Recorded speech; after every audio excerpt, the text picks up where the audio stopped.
Pasteur, vous avez entendu les gens vous dire, j'ai donné mon dernier, tout ce que j'avais à Dieu. Généralement, c'est combien? 2000, 10 000. Vous avez entendu quelqu'un vous dire, il me restait 100 millions, j'ai donné. Parce que généralement, les gens pensent à tout sacrifier quand il ne reste plus rien. En fait, c'est quand la richesse les lâche qu'ils veulent tout lâcher pour attraper Dieu qui donne la richesse. Regardez autour de vous. C'est rare. J'ai du respect pour les hommes riches qui soutiennent l'œuvre de Dieu. Ils ne sont pas nombreux. Les hommes riches ont d'autres problèmes. Je veux une nouvelle maison à New York. Je veux un nouveau jet ici. Je veux ici. J'ai une 4e femme qui est au Soudan. Voilà le problème. En fait, c'est ça le vrai problème. Pourquoi? Parce que quand les choses étaient petites, ils n'ont pas appris à être sérieux avec Dieu. Alors, qu'est-ce que l'argent fait? La puissance de maman, à partir du moment où tu ne déposes pas l'argent sur l'autel, la puissance de maman commence à orienter ton cœur éternel vers des appétits charnels.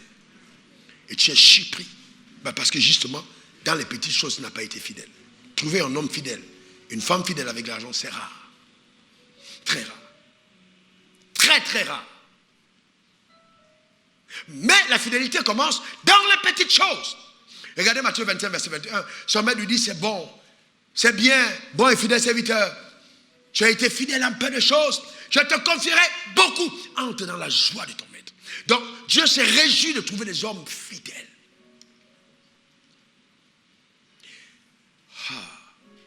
Fidèles.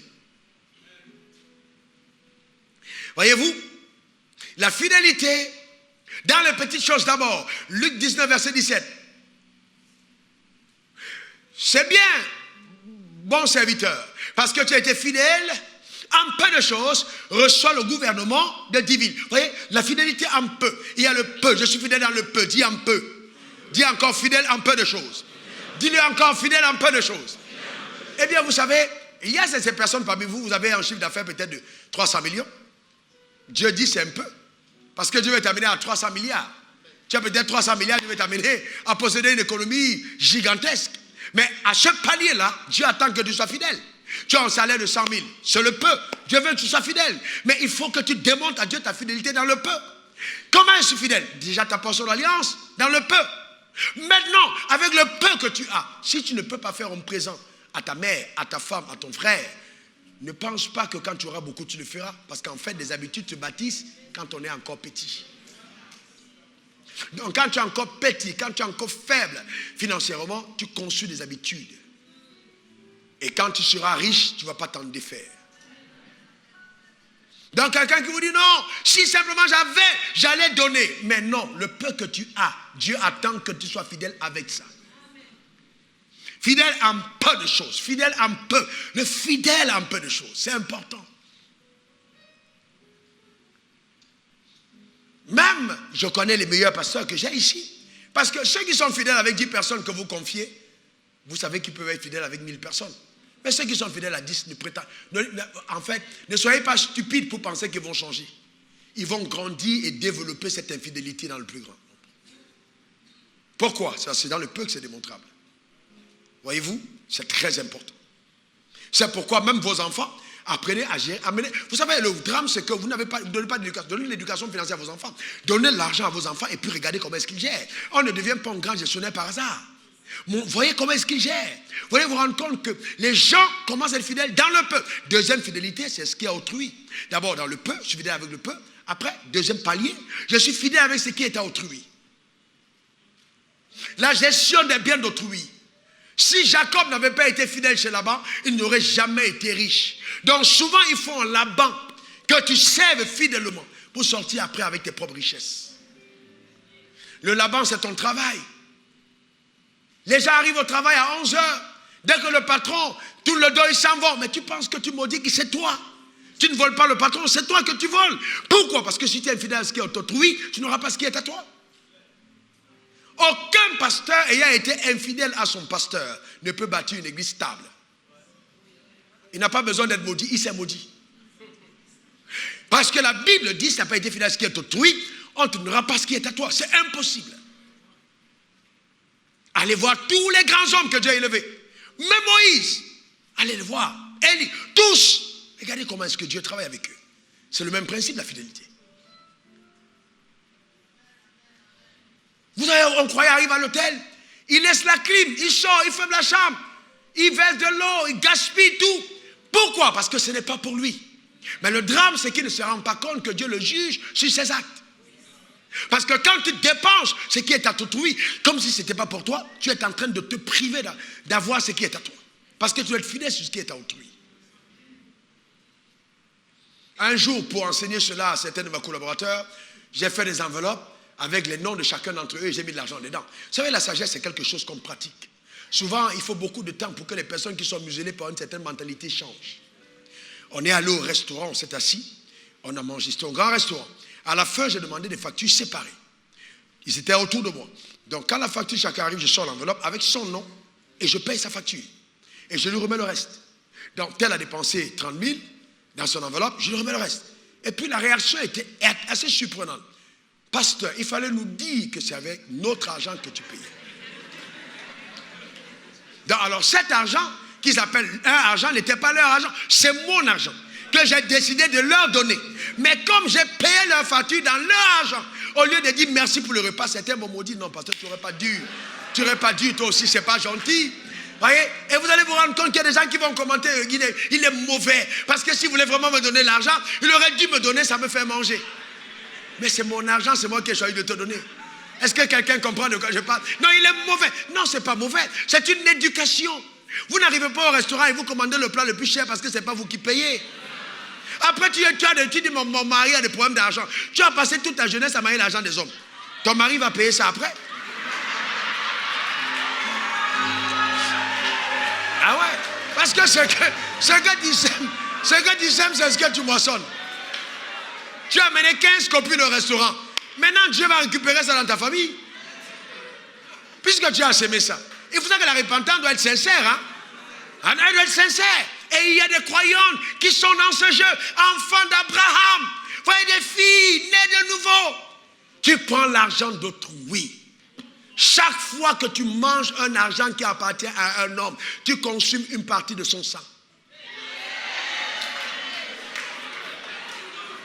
Parce que c'est à la sueur de son front qu'il a obtenu cet argent. Et tu bâtis des alliances inconscientes. Mais pourquoi aller au restaurant? Pourquoi accepter ses présences si tu sais qu'il n'y a rien? Non, Dieu m'a fait grâce. Ce n'est pas une grâce, c'est un appât de l'enfer. Quand ça va s'accrocher dans ta bouche, tu risqueras de ne même plus savoir comment prier. Que Dieu te délivre de telle addiction. Au nom suprême de Jésus. Donne-moi le meilleur des amens.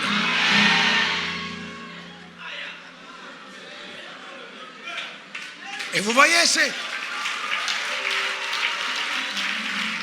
donc c'est important, voyez-vous.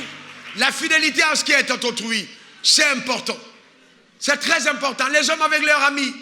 Comment pouvez-vous imaginer que vous êtes à l'église et quelqu'un à qui on donne un travail à l'église surfacture? Comment pouvez-vous surfacturer un travail divin? Comment pouvez-vous aller dans le commerce et vendre avec un taux explosif à votre soeur? Mais quel amour vous avez?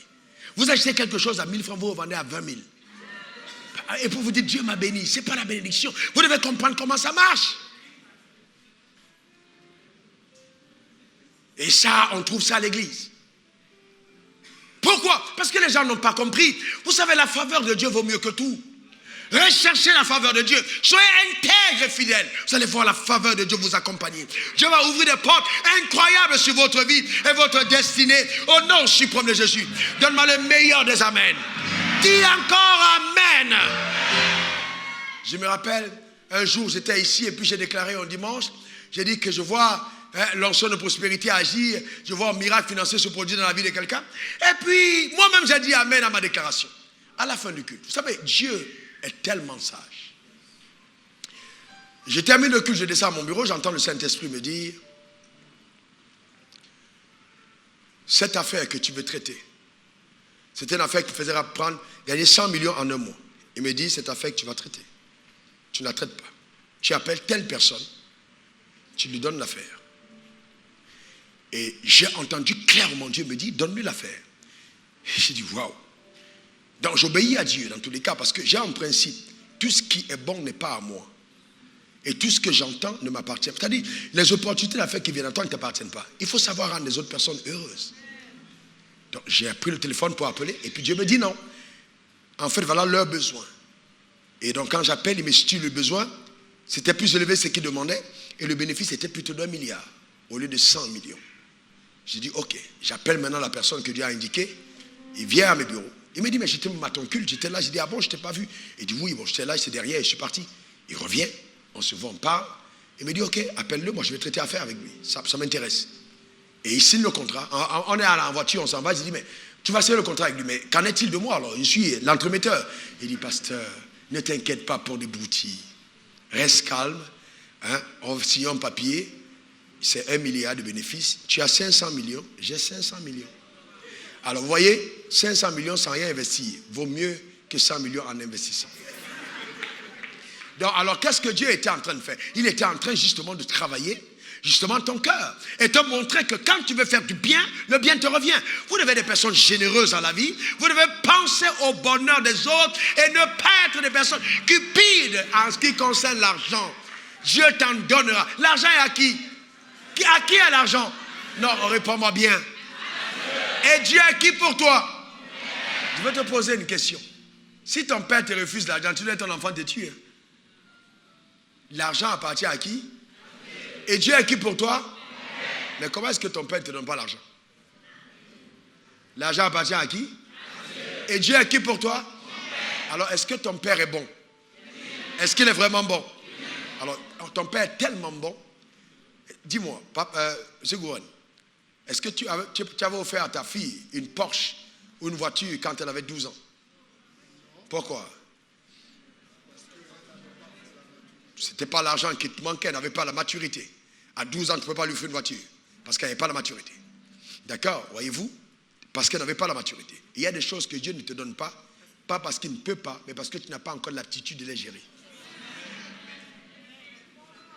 Ce n'est pas qu'il ne peut pas te donner, mais il sait que s'il te donne ça maintenant, c'est fini. On ne va plus t'attraper.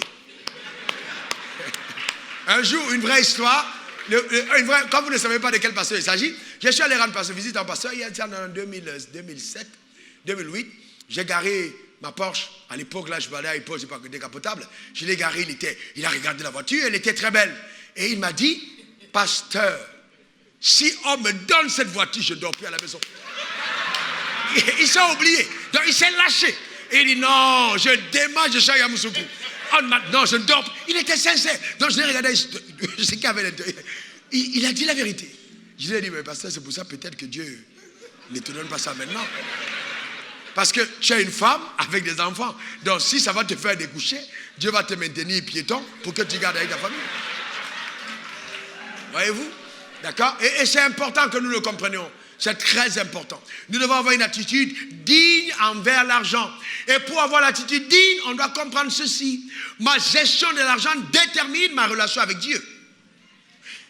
Écoutez, ça paraît dur, mais regardez ce que la Bible dit. Luc 6, verset 11. Luc 6, verset 11. Regardez ce que la Bible dit. Luc 16, 11.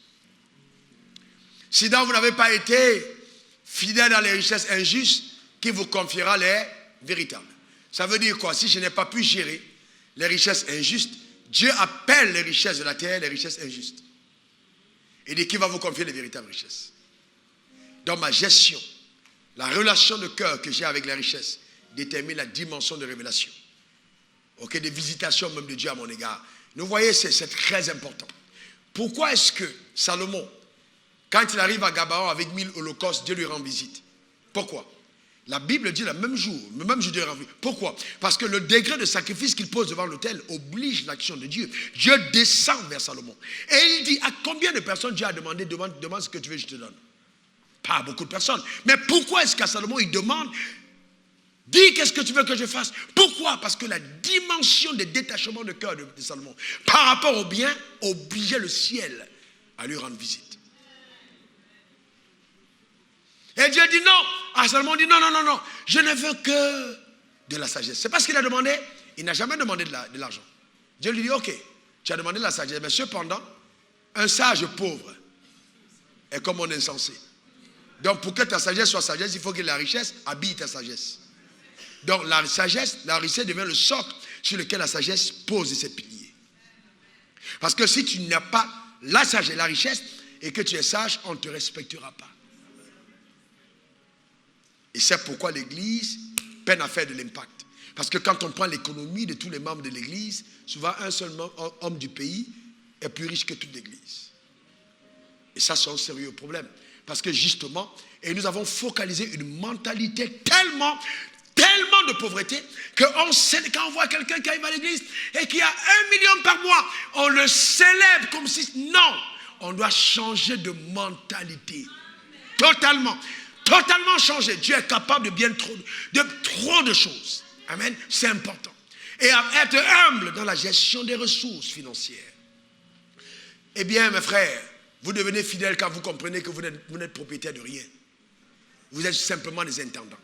On n'est pas propriétaire. D'accord? Un jour, on se séparera. N'est-ce pas? On va se séparer un jour. J'étais choqué quand je t'ai dit la dernière fois. Mais tu étais très choqué. Mais c'est une vérité, on va se séparer un jour. Pas parce que tu es infidèle, pas parce qu'il va te chasser. Mais parce qu'un jour, la mort nous séparera. Si Jésus ne vient pas avant, on va, soit tu m'enterres, soit je t'enterre. Donc, ce que nous gagnons, c'est d'avoir des rapports d'intégrité. Est-ce que tu comprends? C'est important. La richesse, c'est nos rapports d'intégrité. Que quand on se tape la main, on sait que là, il y a un rapport de confiance. Ce n'est pas l'argent que j'ai, ce n'est pas ce que tu as, mais c'est le rapport qu'on a. Cette confiance est une grande richesse. Donc, nous ne sommes en fait propriétaires de rien, mais intendants de tout. Un jour, j'étais à Paris et mon billet d'avion est annulé. Le lendemain, il y a culte. Et puis, je dis à Dieu, mais qu'est-ce que je fais? Mon billet a été annulé. J'appelle l'agence. Ils disent, on te donne notre billet lundi. Il dit, Seigneur, je fais quoi? Il me dit, bon, maintenant, c'est à toi de voir. Entre enseigner à l'église dimanche et attendre le billet lundi, montre-moi ce qui te... Où est ton cœur? Qu'est-ce que tu préfères? J'ai dit enseigner. Et elle fait le culte. Il dit, ok, paie un billet. J'ai dit, Seigneur, me regarde le prix. Il dit, t'inquiète pas. D'abord, un, c'est mon argent. De deux, n'oublie pas. Hein? C'est mon argent. De deux, c'est ce que tu auras dépensé qui t'aura appartenu. Ça a shifté tout dans ma tête. Je suis né Bamileke. Chez les Bamileke, on est riche de ce qu'on garde. Pas de ce qu'on dépense. Je ne savais pas qu'on est riche parce qu'on a dépensé. Ça n'avait rien à voir avec tout ce que j'avais appris la notion d'économie. Moi, la richesse, c'est ce qu'on a gardé. C'est ça, non. Mais Dieu dit non, c'est ce que tu as dépensé. En fait, je te jugerai à partir des avoirs que tu auras eus et je vais apprécier les couronnes. Je vais te donner les couronnes en fonction de ce que tu auras dépensé. Ça a tout changé. Je paie le billet. Il me dit, tu montes dans l'avion, je peux le faire tomber. Et ce qui reste, ce n'est pas à toi. Et ça m'a rappelé une histoire vraie. Un jeune homme riche qui est mort à environ 35 ans, en chinois, multimilliardaire, gagnait beaucoup d'argent. Quand il est mort, sa femme a épousé son chauffeur. Ah, vous dites, c'est les femmes qui crient en premier. Le problème, c'est que la femme est tellement complexe que quand l'homme travaille pour gagner de l'argent, elle apprécie plutôt celui qui dit, madame, tu es bien habillée. Dans le gars, il bosse, il met tout le confort, il donne le chauffeur, mais comme le chauffeur est là à son service, en portant son sac, donc il a réussi finalement, et petit à petit, à gagner le cœur de la femme. Donc, parce que si elle a épousé le chauffeur, ça veut dire que peut-être même quand le chef était là, elle avait déjà un peu d'appréciation pour le chauffeur. C'est pour ça qu'il faut faire attention, ne soyez pas maître de vos avoirs et vous perdez le contrôle de votre maison. Donc, alors qu'est-ce qui s'est passé? Un jour, ils sont en voiture, le chauffeur et la dame. Le chauffeur qui dit vraiment, mon patron là était un très bon patron. La femme se tourne et regarde. Il dit vraiment, quand on était ensemble, je pensais que c'est moi qui travaillais pour lui, mais il a travaillé pour moi. Il a allé être doté, il a gagné tout l'argent, finalement, et j'ai pris l'argent. Et la femme, il s'est lâché. La femme s'est tournée, elle a regardé, mais il ne mentait pas. Des deux qui travaillaient pour qui? Entre le chauffeur et le patron, qui était le responsable? Qui a travaillé pour qui? Le chauffeur ou c'est le patron? C'est le patron, il a tout amassé, il a laissé entre les mains du chauffeur. Vanité des vanités, tout est vanité et poursuite du vent. Et il y a une grosse séduction dans la richesse. Une énorme séduction. Vous voyez? Donc c'est pour ça qu'il ne faut pas être riche sans être riche. La vraie richesse consiste à être riche. Mais riche comment? En bonnes œuvres. Riche dans le cœur. Qu'est-ce que les gens retiendront de ton passage sur terre? Pas que tu as amassé de l'argent, mais qu'on puisse dire, telle personne allait à l'école parce que tu as sponsorisé. Telle famille a été à l'abri parce que tu as intervenu. Tel édifice a été bâti parce que tu as apporté un support. Voilà les choses qu'on retient. C'est pas ce que tu as amassé. Non, mais c'est ce que tu auras fait dans la société avec ce que tu as gagné.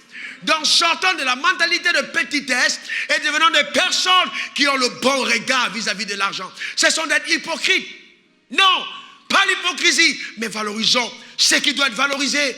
Et que l'argent retrouve sa place de serviteur et que nous restons maîtres, pas le contraire.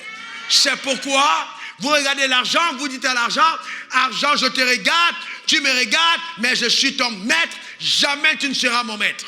Je règne sur toi, je domine sur toi. Argent, tu n'es pas mon Dieu. J'ai un seul créateur, j'ai un seul sauveur, j'ai un seul maître. Et toi, tu es mon serviteur. Et si tu veux le prouver à l'argent, conduis l'argent là où l'argent doit partir. Ne te laisse pas conduire par l'argent. L'argent va détruire et ruiner ta vie.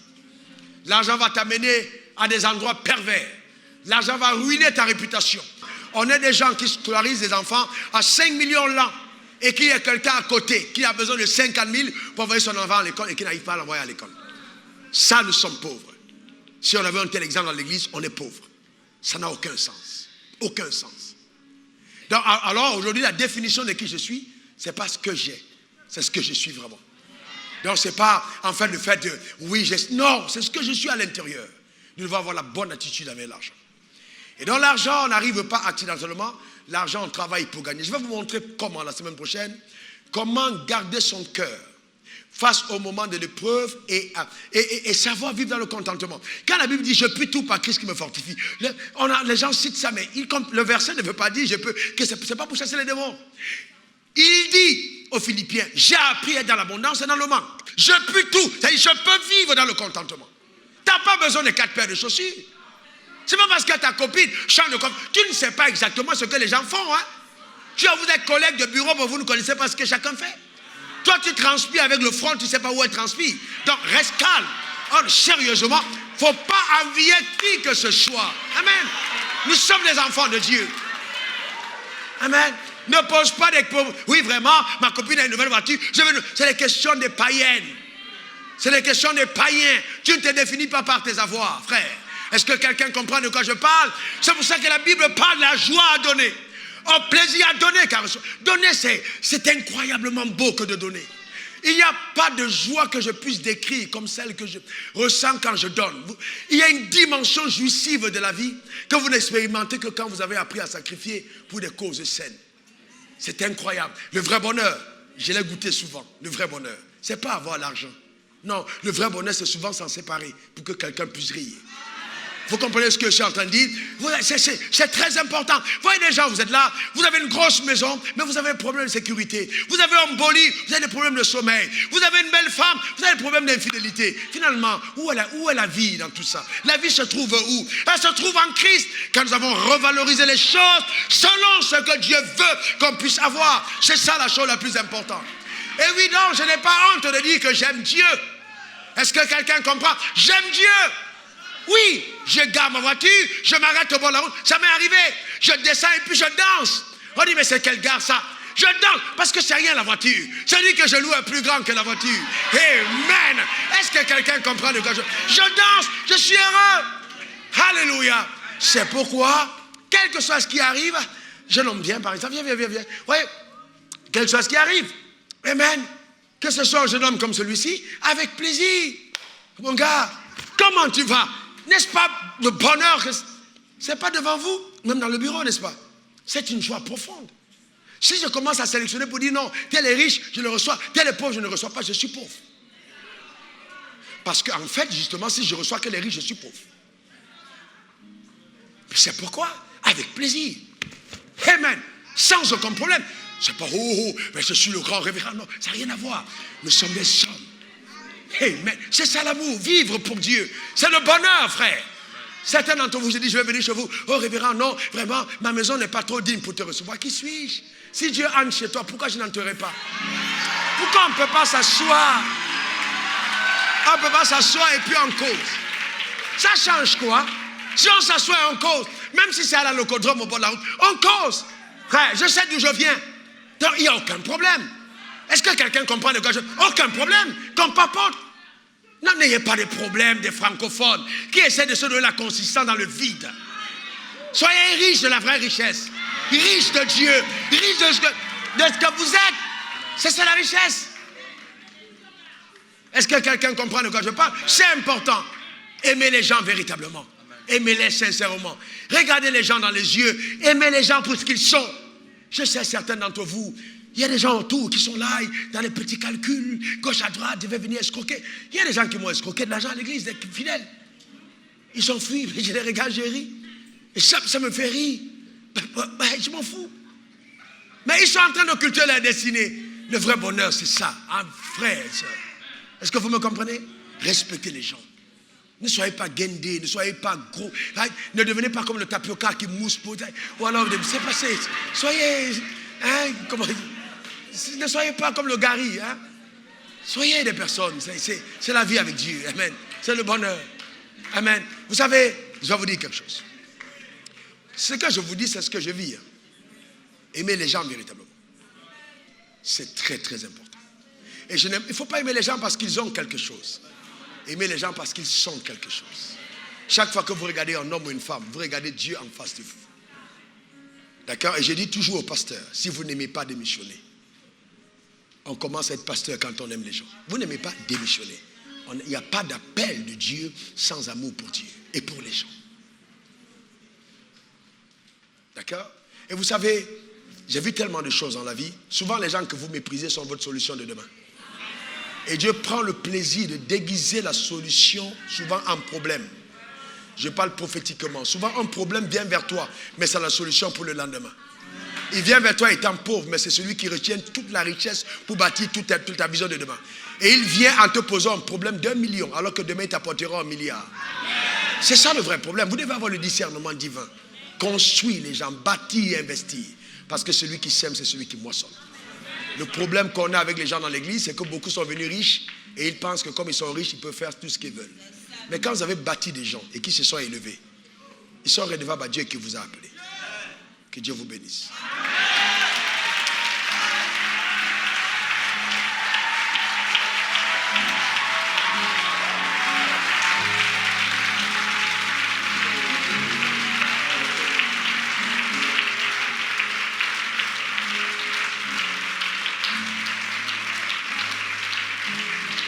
S'il vous plaît, nous allons juste présenter nos cœurs devant Dieu et nous allons implorer sa grâce afin que notre attitude vis-à-vis de l'argent change.